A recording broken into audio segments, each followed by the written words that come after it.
Donald J. Trump pulled off a stunning victory this week to become the 47th president of the United States. It is the greatest political comeback in U.S. history. Joining me tonight with reaction and analysis, U.S. Senator from Florida, Marco Rubio, then senior editor of The Federalist, John Daniel Davidson, and USCCB President Archbishop Timothy Broglio will be here. And we're going to give you insight into a new documentary, Fighting Spirit, about military chaplains. The world over begins right now.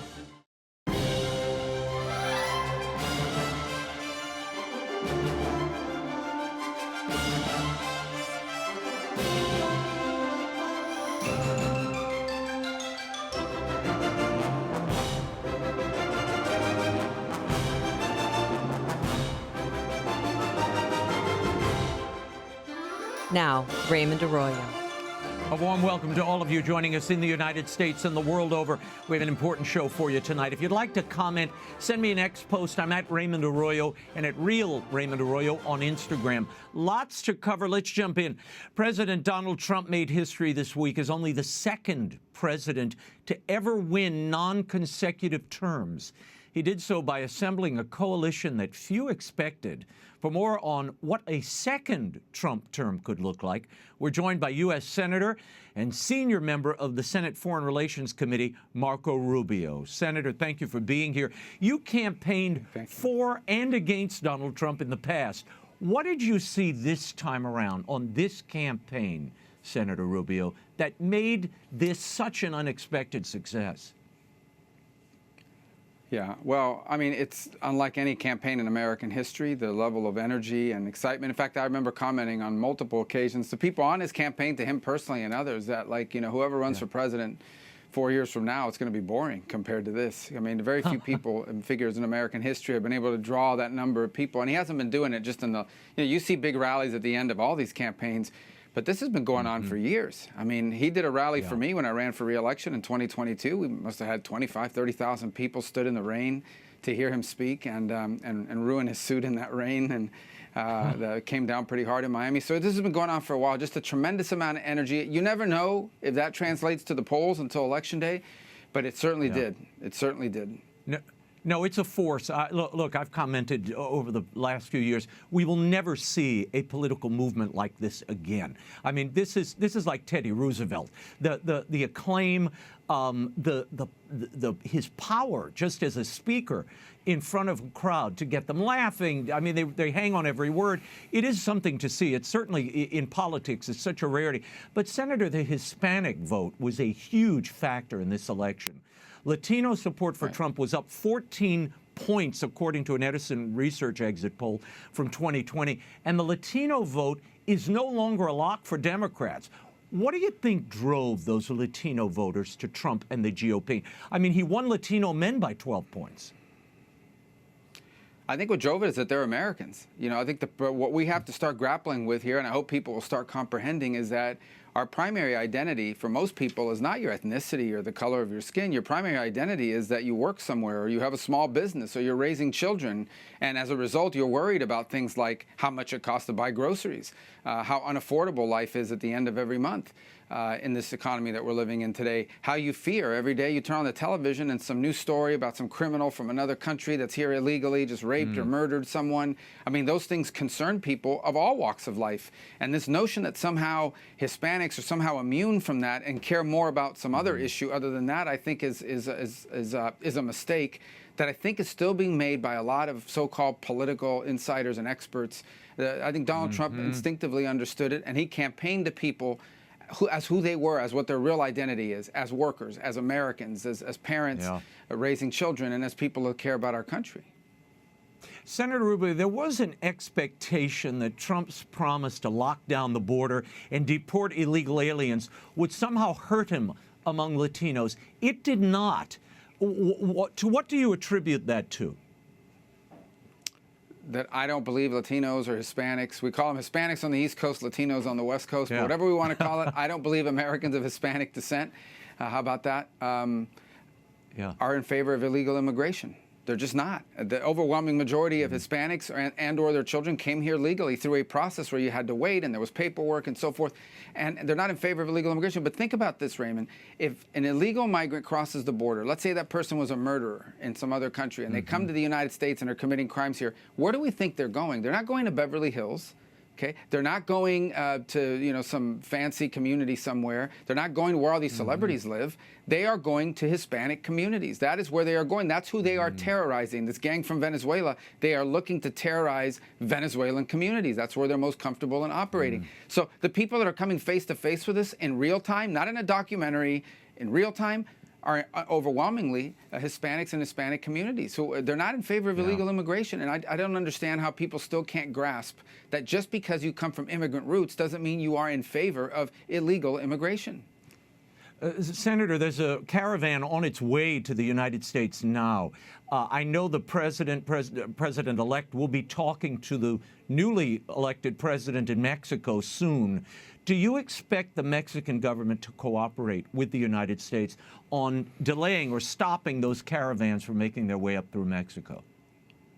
You know, I think they would like to cooperate with the United States. Understand that the majority of the people that cross the border illegally are not Mexican nationals. They are people from all over the world, literally over 100-something countries from all over the world, and Mexico is just a transit point. So if Biden is going to say, if you come here and you show up illegally, we're going to release you, then more people are going to come, but they're going to come through Mexico. Mexico has to deal with it. And so if that's the policy of the United States under Joe Biden, the Mexican government's going to say, fine, then our job is to move you through as quickly as possible because we don't want them staying here. We want them to go through as quickly as possible. We're going to facilitate their movement. Now, if the president is saying, no, you can't come here anymore, we're not going to allow you to come in, now the Mexican government's going to have an incentive to say, well, you're not coming through here either. And that will go right down the chain. I mean, that'll also apply to all the way up down to Panama, where in the Darien Gap is where some of these journeys begin for many of these migrants. So I do expect them to cooperate because it's in their interest to cooperate, but they're only going to cooperate if it aligns with our policies, and they will under Donald Trump. Tell me why you think the Catholic vote broke so decisively for Donald Trump. I mean, he obviously had deep ties in the broad faith community. He promised religious exemptions where Harris did not. But what do you think sealed the deal here? Well, I'm speculating now, but I can speak from personal experience as a Catholic and American and someone who voted and supported Donald Trump, and that is, you know, our faith instills in us, hopefully, a set of values that are ancient and tested and proven and have been true for successful societies for thousands of years. And we are now living in an era where really important people, really powerful people are telling us that those values are not just wrong, they're hateful. That if somehow we believe, for example, that biological men should not be competing against women in women's sports, or that, you know, children we shouldn't have schools where children are being encouraged to turn, you know, your son is being encouraged to, maybe he's actually a girl and not a boy. We're being told that if you speak out against these things, you're some sort of an evil, retrograde, Neanderthal, backwards-thinking person. And so they are. And so I think there's a real resistance to that. And the fact that we have very powerful people in charge of powerful institutions who openly not just undermine, but mock the values that our faith tries to instill in us. And then, of course, I also think people have not ignored these selective prosecutions of peaceful protesters outside of abortion clinics who were treated worse, by the way, than the rioters who burned down major cities in this country in the summer of 2012. I don't think people have overlooked that either. Yeah, and it looks like 56% of Catholics broke for the president. I mean, we won't know until everything's tabulated, but that's what the exit polls tell us. What do you make of Kamala Harris waiting a day to concede, Senator Rubio, and then essentially issuing a threat to fight Trump? Is that the right tone at this moment, do you think? Well, look, ultimately the timing, you know, when you lose an election, it's a tough thing, right? And so some people come to grips with that greater than others. Understand, they thought they were going to win. I mean, they were on stage with Beyonce and Oprah Winfrey and Taylor Swift and all that. Of course we were going to win. So I think they were caught by surprise, not just by the loss, but by the sheer scale and scope of the rejection. So that's hard. You know, I don't think that that's not hard. As far as fighting, look, yeah, we've always had a loyal opposition in this country. And I think you have to always remind yourself, if I'm in the opposition, you have to remind yourself there's a difference between being opposed and being deranged. And I think a lot of the opposition to Donald Trump is really based on a level of derangement where they are exaggerating in their own minds for their own big. They hate him so much because they have not been able to destroy him. Understand that before Donald Trump, they were able to bully and intimidate center-right Republicans into compliance or into silence in a lot of these questions. And Donald Trump is the first time that someone has both the power and the willingness to fight back and to fight their fire with fire. And they hate that. They hate the fact that they can't intimidate him, that they can't control him, that he doesn't surrender, that he doesn't cave, and it just drives this derangement. And I sense some of that in her speech as well the other day, but also a lot of shell shock, I think, was still in place. Yeah. Senator, as you know, there's a lot of navel-gazing now in Democratic ranks about what happened. I spoke to a couple of folks who are major consultants in the Democratic Party. Why do you think Harris underperformed so spectacularly in this election, really coast to coast? Because I think they're completely out of touch with what millions and millions of real people in everyday life are feeling and thinking in this country. Their campaign was a campaign that was focused on small bubbles that in Washington, in New York, in LA, in the entertainment industry, in the activist class. They think that they're activists. They think they're activists on transgender issues, they're activists on climate, they're activists on immigration, that all of these activists on what they call social justice, they think that all these activists are somehow reflective of the broader country. They are not. These are people, these used to be basically the crazy professors in the faculty club at a university, and now they've sort of been mainstream because of the power they have over major institutions, but they are not even close to the majority in huge swaths of our country. And in many cases, they're deeply offensive. And they come across as arrogant, they come across as preachy, they come across as condescending, as they think they're better than you because of their progressive values versus your backward thinking. And I just think they're completely out of touch with that. But that's what's taken over their party, and that's what's driving, what their policies. It's what's driving the way they campaign. No, it's an interesting analysis. Senator Rubio, you are being mentioned, I don't have to tell you this, in some media as a cabinet post, for a cabinet post, rather, in this administration, and possibly a Secretary of State. Would you accept a cabinet post in a Trump administration? Well, let me be clear, I haven't talked to them about it, and no one's offered that to me. The way I approach it is the following, and I'm not trying to be coy, I'm trying to be transparent here. Look, I'm interested in serving the country at a really key moment. And one of the reasons why I got so involved in the campaign, beyond truly believing that Donald Trump is the right man at the right time, is I feel so deeply that our country is at this inflection point where we're going to determine what the next 100 years look like. So I want to be a part of making sure we get that right, of turning that movement and that vote and that coalition you outlined, turning it into action, so that it becomes a governing coalition in this country that allows us to actually get good things done for America. And whether that's in the Senate or helping in his administration, that's a conversation we may have, and we'll figure out what the right choice is. But what I want to remind everybody is I'm already in the Senate, so I know no matter what, I am already in a place where I can make some of these things, help make some of these things a reality. If there's a better place, if that's God's will and plan for my life, and that opportunity presents itself, I wouldn't close the door to it. But that door hasn't opened right now, and I don't want to be presumptuous about that either. Policy was obviously a factor in this election. U.S. involvement in foreign wars, the billions sent to Ukraine. How do you think President Trump's international vision will reshape U.S. policy vis-a-vis Ukraine, where they are now facing North Korean troops for the first time? Yeah, I came to the Senate in 2010. The world we have today looks nothing like the world did in 2010. In 2010, we were in the last years of this unipolar world, right, where the United States basically was the sole superpower. Today, we're not in that world. Today, we are now in a world where China, Russia, North Korea, and Iran are increasingly cooperating with one another to undermine our interests in the world. We have now entered an era that has similarities to the Cold War in that it requires us to be pragmatic, and it requires us. We are the greatest country in the world. We're the richest. We're the most powerful. But we, too, have limited resources. Every country does. And so we have to invest both our time and our money on things that serve our core national interest. We have to, and so there are a lot of great causes in the world, but we can't be involved in all of them. We just can't. We can't afford it, and no country can. You spread yourself too thin. We have to define what are our core national interests as a nation, and we have to really prioritize those. And that's what I think you're going to get. Yes, it's going to mean that there are some really bad things happening in the world, and we're all, but we can't be involved in all of them. We have to pick the things that are most important to America and to our security, and I mean that's the era we're now in, and we need to accept that, and we need to accept that pretty quickly and start making those right decisions. And I think that's what his foreign policy is going to be driven by. That and preventing war through strength, not through weakness, through strength. Weakness leads to war. Weakness leads to disaster. I don't want us to be engaged in a war. Wars are debilitating for countries There are just wars. There are times where you can't avoid it. The Nazis needed to be defeated. Right. Imperial Japan needed to be defeated. But you largely want to avoid war as much as you can, not at the price of your freedoms, of course. And the way you do that is by being strong, by ensuring that your adversaries know they don't want a war either, because they can't win any war against us. And I think you're going to have a policy of peace through strength. Do you consider this Ukraine war, as it stands today, and how prolonged it has been, do you consider this a just war at this point, or do we have to take steps to try to negotiate some kind of peace here and wrap this up? Yeah, let me say, I have tremendous admiration for the Ukrainians and how they have stood up and fought a much larger and much more powerful country. What they've done is extraordinary, and I think we should acknowledge that. And we've helped them, and other countries have helped them as well. I also think we need to acknowledge what the Biden administration knows to be true but refuses to acknowledge, and that is that this war right now is a stalemate.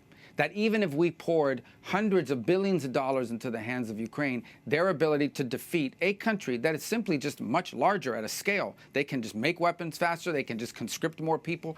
It's not a realistic option, you know. And it's also not realistic. Okay, it's just not. We're lying to people when we tell them you're going to be able to go to Congress and get $60 billion every 10 months. That's just not realistic. Right. And so, add to that, Ukraine's being wiped out. I mean, every day Ukraine is being hit and damaged in ways that is going to take 100 years to repair. And restore. So we do want to see that conflict end, and it's going to require some very difficult choices. I'm not going to get ahead of myself and tell you these are what the choices are going to have to be made, but I think it's one of those instances that's going to call for pragmatism. I don't like what Vladimir Putin did, but I can tell you that, and we do have an interest in what happens there, but I think the future of the 21st century is going to largely be defined by what happens in the Indo-Pacific. And I think China would love for us to be bogged down in Europe in a conflict and not focused on what's happening in the Indo-Pacific, where every day they are threatening not just Taiwan, but the Philippines. Yeah, I want to get to China in a second. NATO members told NatSec Daily this week that there's some nervousness with the return of President Trump as president of the United States. What do you expect to see there in NATO? So NATO's a military alliance, and an alliance means you have partners, and every partner does their part. And I'm going to tell you, the countries on the eastern flank of NATO, whether it's Germany, Poland, and Lithuania, the countries on the eastern side, the ones closest to Russia, they're doing their part. The Poles, as an example, do above the 3% requirement. Other countries in Western Europe do not. They have these huge social safety networks, right? They've built these massive government programs. You retire at 55, you get all these things. And they spend less on their military, of course, because they've got NATO to protect them, largely the United States. And so I think Donald Trump's argument is the same argument, by the way, that every American president for the last 25 years have had. And that is, guys, we get it. We're the biggest country. We're going to contribute a lot to NATO. But you guys are rich countries. You need to do your part as well. And so here we are every day in our own country grappling with how do we provide assistance to Americans, even as we have these defense requirements that we're spending a lot of money on. And these countries are not making that choice. And Donald Trump is just saying out loud and more repeatedly what every American president before him has complained about. And that is that rich countries in Western Europe have not done their part in terms of stepping up to the plate and contributing more to NATO. And so I think you're going to continue to hear him say, we're not against this alliance, but it has to be a real alliance. And rich countries in this alliance have to do their fair share of their contribution. In the end, they are the closest in proximity to the problem. And I don't think that's unrealistic. I think the average everyday person in America would say that makes all the sense in the world. No, I think they're upset because he's going to make them pay their fair share again. We often hear about paying your fair share, rarely about NATO countries. So, he's probably going to return to that policy. President Xi of China called the president-elect this week. He said they have to find a way to get along. Now, I know President Trump has vowed a 60% tariff on Chinese goods. China has been very aggressive, as you well know, as you alluded to a moment ago, toward Taiwan of late, in the South China Sea. How do you think Trump's approach will differ from Biden in that region of the world?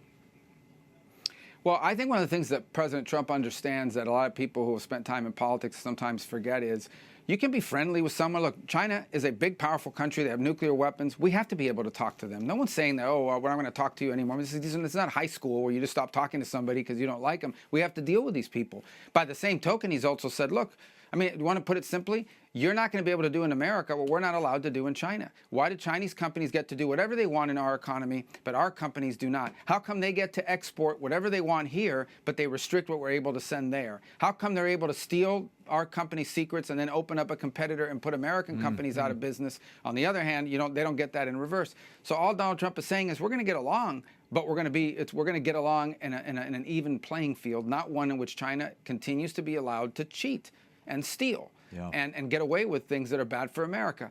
Again, if I went out right now and walked 2 blocks to the nearest bakery here in Miami, Florida, and I said that, everybody in there would say that makes all the sense in the world. But somehow, all these highly credentialed experts in Washington think this is crazy talk. They're the ones that are crazy. Yeah. This is the way things have to be. And I think China would respect that a lot more than some of this doublespeak and silliness that you get from the current administration. Senator Rubio, as you know, the Middle East is on fire. You've got Israel still waging this battle against Hamas. You've got Iran dropping missiles on Israel and vice versa. How do you bring peace to that region? For some, the Trump administration in the first iteration were able to do that with the Abraham Accords. Is it possible to restore the Abrahamic Accords? It's not just possible to restore them. I think it's possible to expand them. And I think it all begins by recognizing what Donald Trump understands very clearly, and that is the source of conflict in the Middle East is not Israel. It's not the Palestinian question. The sole source and the core source of instability and violence in the Middle East is the Ayatollah in Iran. That is the source. That the Islamic Republic, the revolution, they want to be the dominant power in the region. Without Iran, there is no Hamas. Without Iran, there is no Hezbollah. Without Iran, there are no Shia militias attacking us from Iraq and Syria. Without Iran, none of these things happen. It is Iran. Without Iran, the Houthis don't exist and certainly don't have the weapons they have now to threaten global shipping in the Red Sea. Without Iran, they are the source of all of it. And so Iran has to be deterred. And the only thing that Iran cares about more, the only thing they care about more than being the most powerful country in the Middle East, the only thing they care about more is regime survival, surviving in power. And I think Donald Trump is a threat to that, which is why they want to kill him. Let me be clear, they want to kill Donald Trump. That's been documented in the open source, and that is why they fear him. And I think reestablishing that deterrence, where they clearly understand that if they continue on this pattern, it threatens their regime and its survival. I don't know why Joe Biden doesn't pick up the phone and say, if anything happens to Donald Trump or any American for that matter, and you guys are behind it, the Ayatollah is in danger. I mean, with that message alone, these threats would go away. They refuse to do it. That's the way you have to deal, because these people, these are not Belgium diplomats at the United Nations. Okay, these are radical Shia clerics who believe they have a religious obligation to dominate the region and drive us out and drive every Jew out of the region as well. And so you have to be very clear and very firm in how you deal with it. This administration has not been. Donald Trump will be and has been in the past. Before I let you go, you have said that President Trump has fundamentally remade the Republican Party. How so? And has it become the party of the working man and working women, though? Is it a new Republican Party? It is, and I think the question is, will it remain that? You know, one thing is to win an election with Donald Trump as your candidate, but can it remain that without him? What I can tell you is that the Republican Party of 2010, 2012, 2008, that Republican Party doesn't exist anymore. And so the Republican Party that exists now is a Republican Party that is fueled by men and women of every race, ethnicity in the country that you can imagine, who are largely working people and small business owners. They are not elites on Wall Street. They are not elites in New York. They are not elites in Washington, D.C. These are people that work for a living. They take a shower after work, not before work, and they're raising their families. That's the core of our party. That's the core of the Republican Party. That is the coalition that drove us to this enormous win and a majority in the Senate and hopefully a majority in the House, keeping a majority in the House as well. And that's the future of the Republican Party. And more than the Republican Party, that is a governing coalition. What that means is that is a coalition around which you can put together 60 votes in the Senate and a majority in the House to actually get things done. The reason why we have gridlock in our political process is because we haven't had a governing coalition in America for 25 years, a sort of bipartisan consensus on these items. You can build a bipartisan consensus on these items and govern the country, but we have to actually go do it. We can't just sit back and say we won the election and now that's a license to do whatever we want. No, this is a mandate to do what you said you would do. Yeah. Senator Marco Rubio, thank you for your time. Thank you for being here. We'll check in with you in the days ahead, sir. Thank you. With more analysis of this historic campaign, I'm joined by political commentator and senior editor at The Federalist, John Daniel Davidson. John, thanks for being here. The Daily Mail reports this week that Kamala Harris underperformed in every state compared to Joe Biden. She never got within 3% of Biden's numbers in any state. How did Harris and the Democrats completely fail this time out? And is it because Harris wasn't selected by voters but simply appointed by the gurus at the DNC? Yeah, that's definitely part of it. The lack of any kind of democratic process for selecting Kamala Harris, I think, had a big effect on Democratic motivation, on their voter base, on enthusiasm for the candidate. That combined with the fact that Harris is just a bad candidate, very awkward, horrible press strategy. She basically hid for the first half of her campaign and then went and did a series of disastrous interviews in the second half of her campaign. That combined with the fact that she never even tried to separate herself from the failed administration of Joe Biden, and disastrously on The View, when asked if she would do anything different than Biden, said she couldn't think of anything. Those kinds of media appearances, I think, turned off a lot of even Democratic voters who are not happy about the way the last 4 years have gone. John, as I mentioned to Senator Rubio earlier, the GOP got the vote out most strikingly among Latino voters, but they also got very creative. I mean, nearly 200,000 Amish potential voters live in Pennsylvania and Ohio, and they made great efforts to get those folks registered into the polls. How decisive were those off-the-grid efforts by Charlie Kirk and his group to turn out low-propensity voters and younger voters? How determinative was all of that? I think it's huge, and it speaks to a larger kind of tectonic shift in our political landscape. The GOP is becoming a big tent. You saw gains not just among Latino voters, among black voters, especially black men. You saw great gains among Arab voters. Trump won Dearborn, Michigan, among Asian voters. So this is becoming truly, despite what Rachel Maddow and MSNBC talking heads might say, a multiracial, pluralistic coalition on the right. And those efforts to get those people out and to bring them in, I think were huge, not just for the actual vote totals this time around, but for building this coalition, this majority coalition of disaffected Democrats, disaffected working class people, people who aren't used to voting or weren't inclined to vote before. We saw this with Trump's victory in 2016, and I think we're seeing sort of the 2.0 version of that in this election cycle. You know, college campuses are routinely hostile to conservatives and conservative messaging. Why do you think this was a different turn of events? You had young men turn out in huge numbers. I know there were campuses where, you know, the kids had the MAGA hats on and were turning out in huge numbers. What turned that tide? What were they drawn to this time?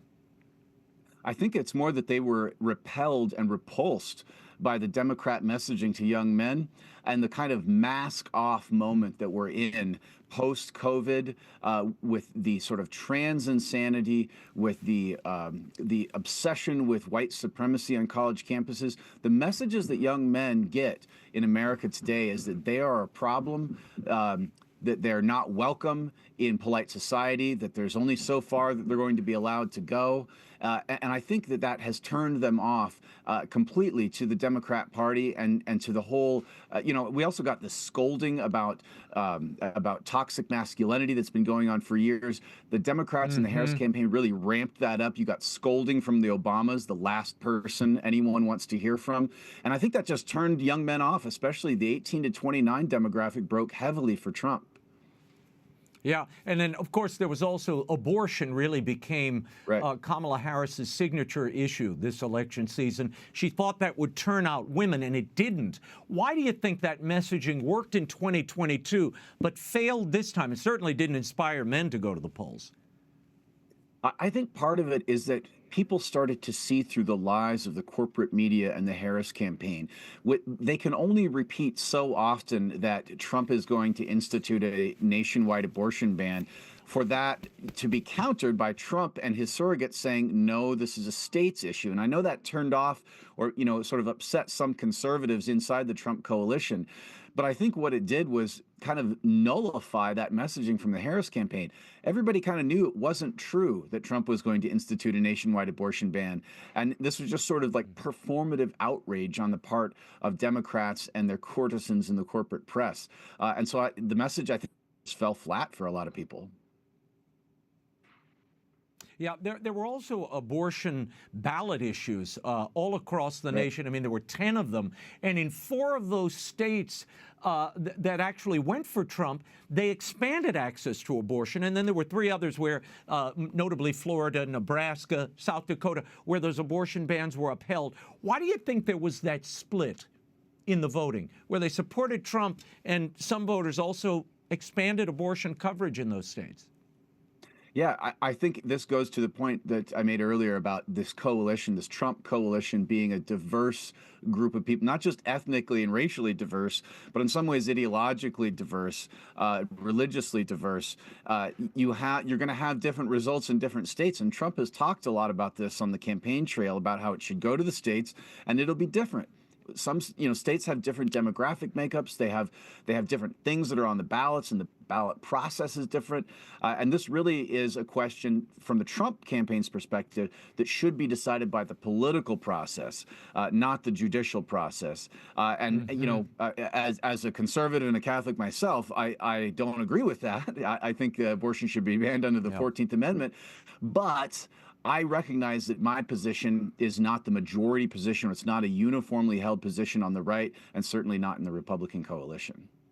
Yeah, and really, it's up. Look, this is a challenge for the pro-life movement, for the churches, including the Catholic Church, to convert hearts and minds. I mean, I've said this repeatedly throughout the campaign. When some pro-life activists were saying, "I won't vote for Donald Trump. I can't do it," then, of course, in the 11th hour, they have this big conversion, and we're all supposed to be impressed. But the fact is, you can't govern a country without consensus among the voters.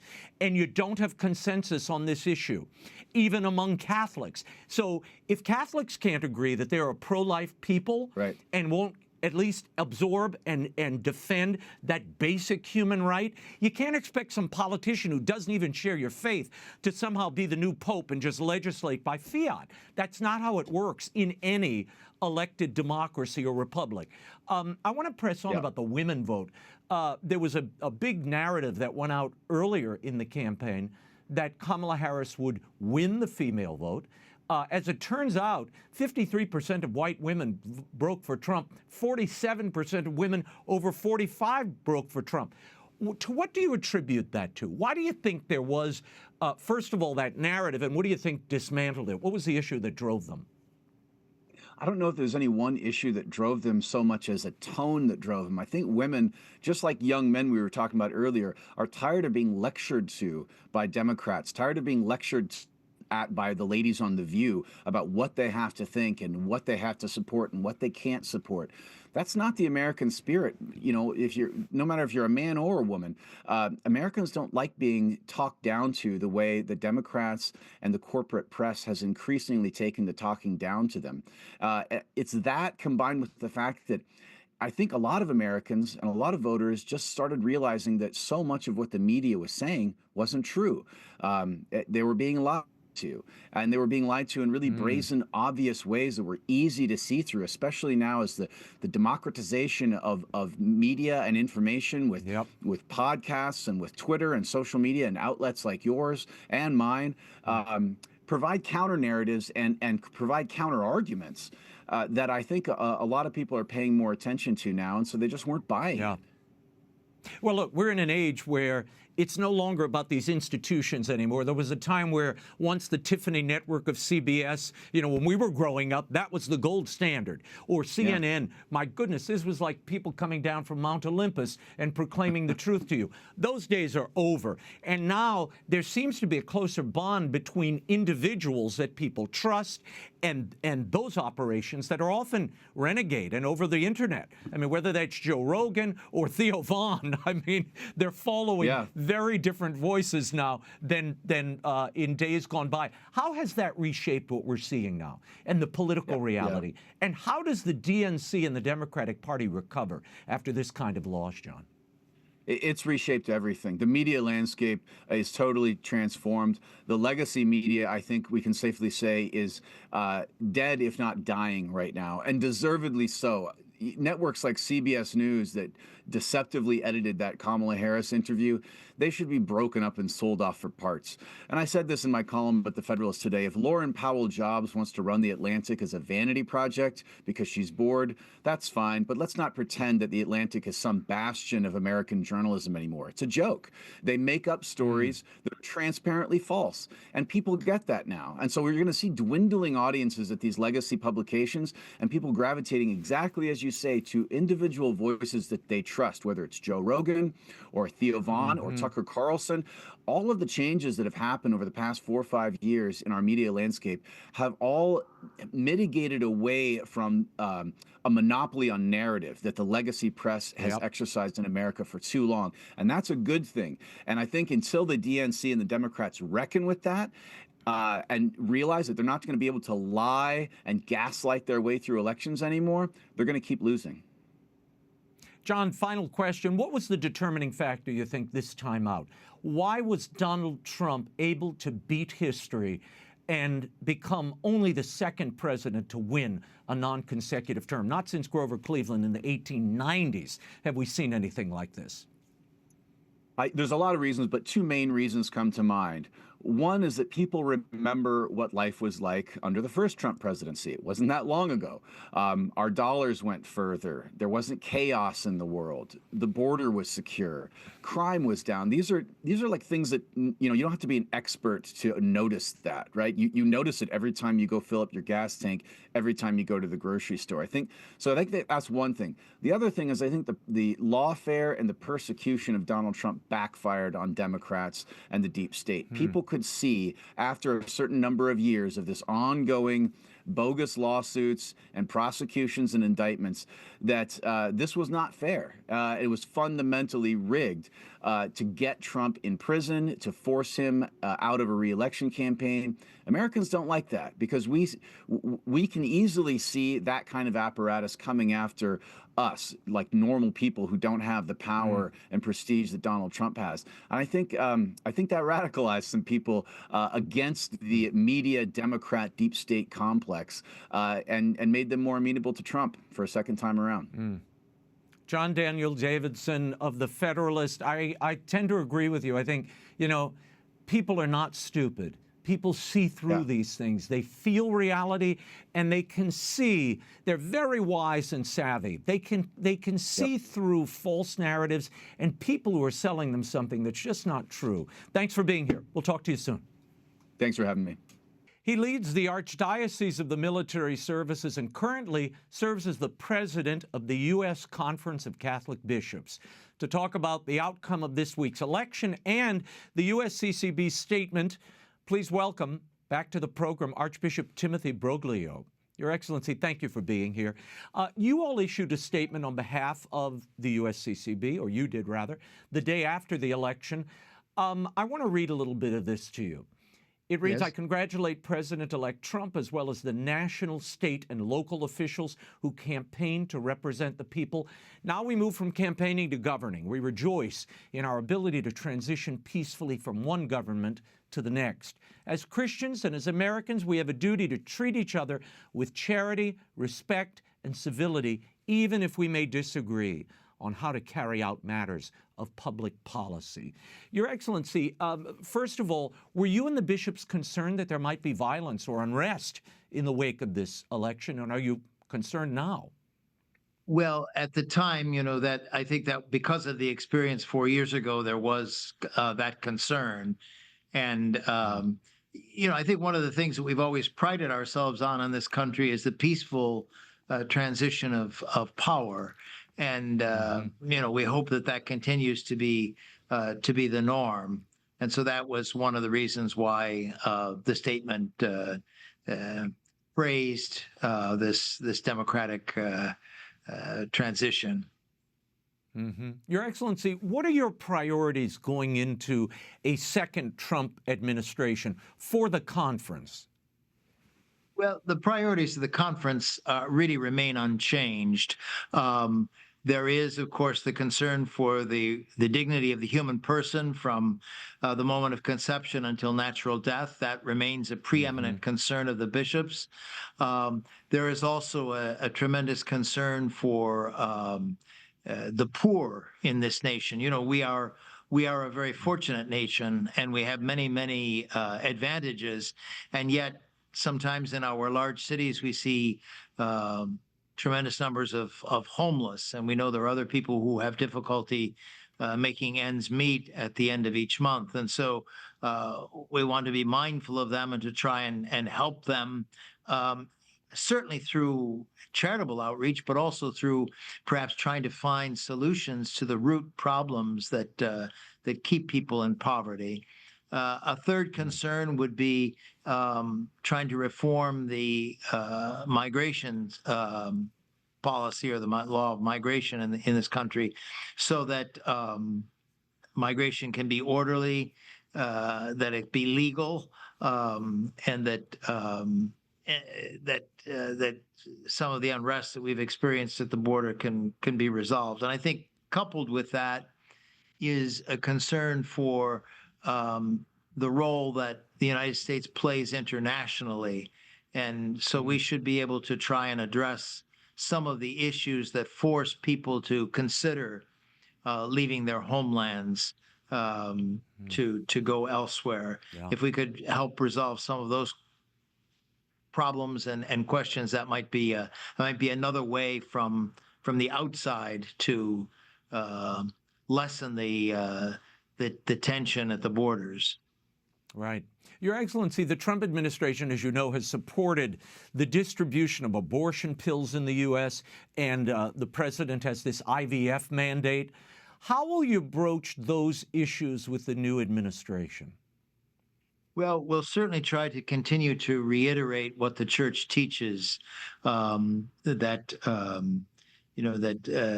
the unborn child in the womb has a right to live, has a right to be born, and that conception should be the result of the natural union between husband and wife, and so IVF really isn't a solution. We'll try to continue to present that teaching in the hopes that we'll find some receptive ears in the new administration. Archbishop, a sizable majority of Catholics, as you know, voted for President Trump this time, 56%, according to some exit polls. Why do you think Catholic voters broke for him in those numbers as opposed to 2020? Well, I think there are probably a number of reasons, and I suppose you'd almost have to talk to an expert in electoral analysis to get a good answer. But I would think certainly our preeminent concern for the dignity of the human person is one thing that would have influenced those voters. I think also people are uncertain of the economy. I think that would be another factor. Wow.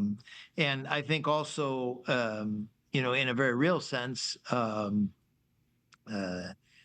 Catholics have seen what the first Trump administration did to support human life, and I think maybe there's that would certainly be a factor that influences as well. Well, and he conveyed an openness to at least religious exemptions on some of these issues that, Catholics might find abhorrent. That when Kamala Harris was asked, would you have any exemptions to abortion? She said, no, absolutely no religious exemptions at all. And I think that was kind of a determining factor here, certainly with the Catholic vote. I would agree with you there. The fact that there was no space for any freedom of conscience, I think that was certainly a deciding factor. And also, in a very real sense, Vice President Harris had made the right to abortion almost the central issue of the campaign, and I think that would be very dissuading to many Catholics. Your Excellency, I want to move for a second to talk about the Synod. The final document of that Synod said the question of a female diaconate remains an open question. Now, this has gone back and forth. The Pope said no, and then they had a study group, and then Cardinal Fernandez came out and said they were looking into it, but it was a closed question. And now the final synod document said it's an open question. What was your reaction when you saw that?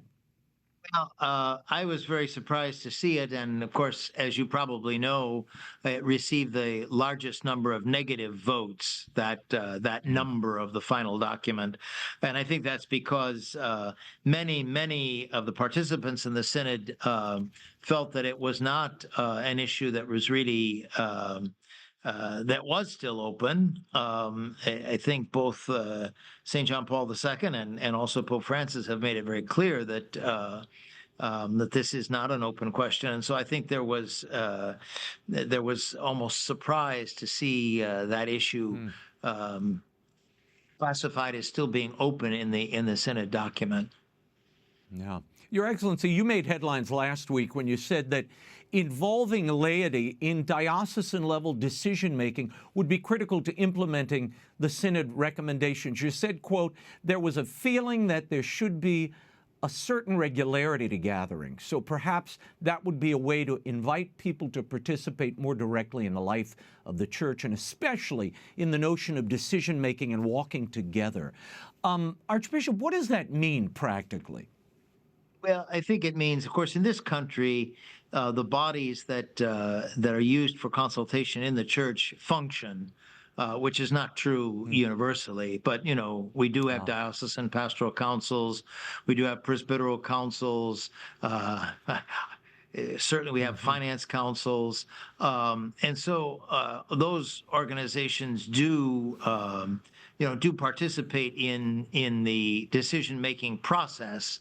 And I think we have to make a decision too. We have to make a distinction between decision-making and decision-taking, because there are obviously some questions that fall on the bishop's shoulders. He listens to the advice, but then he has to make a decision. And so I think, though, what we would hope is that these bodies could be even more representative of the people that we serve in the church, and that they would have more opportunities to let their voices be heard. It's still a little bit of a dilemma to me that, with all of the preparations that we made for the synod, less than 1% of Catholics in the United States actively participated in the meetings that were held. And so the door was wide open, but we didn't go out and force people to come in. And maybe we have to find a better way to open the door. That I don't know. Mm-hmm. Well, I also think I think certainly in the American context, maybe in the European as well, there is still the idea that the sheep are awaiting the leadership from the shepherd, not the other way around. And I do think and those roles can get confused in some of the conversations around the synod. But I want to ask you one question about this idea of synodality, the meaning of that word. Cardinal Burke was with us last week and said, to his mind, it remains undefined. Is the term synodality defined in your mind? Well, that was one of the things that we actually asked at the very beginning of the discussions in this part 2 of the synod, was to come up with a good definition of synodality. And I think that we still need to work on that. I would say, though, that it is it's much more than just simply gathering together and hearing opinions. It's much more of a gathering, invoking the Holy Spirit, and then trying to hear what the Spirit is saying, and also at the same time listening to perhaps his voice as expressed in those that are gathered together. But I realize that's still a very, very nebulous process. But I would think that it's very important to emphasize the notion of prayer in this whole process. So it's not simply an exchange of opinions; it's also a listening to the Holy Spirit.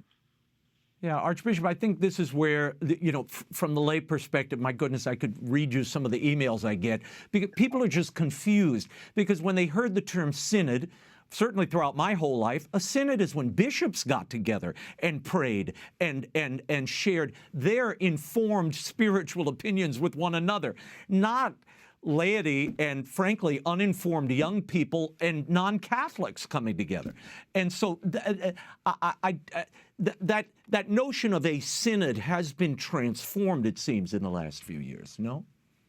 I think that is true, and they insisted on referring to it as the Synod of Bishops, and yet there were about a third of the people who were lay people or priests and not bishops, and they all had a vote. So there is definitely a much wider understanding here than what we're accustomed to.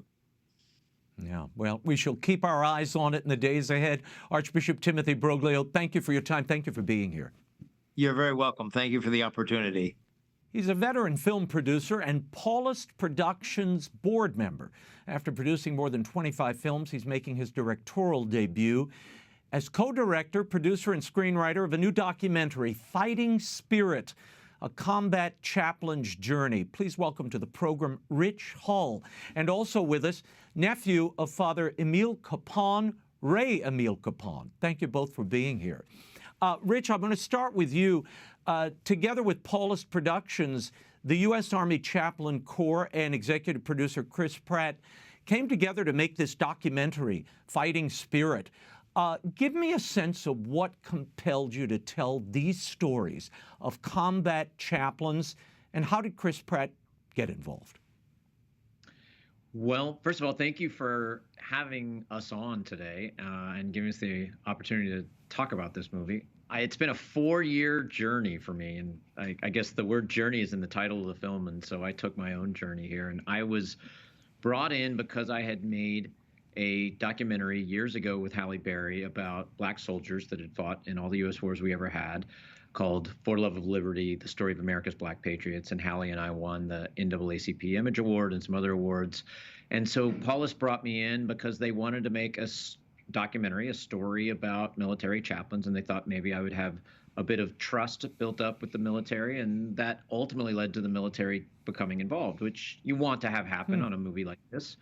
And so as I got to know the subject matter, I really fell in love with it and ultimately decided I wanted to direct it. And from there, we were fortunate enough to get in contact with a bunch of combat chaplains, both active duty and former.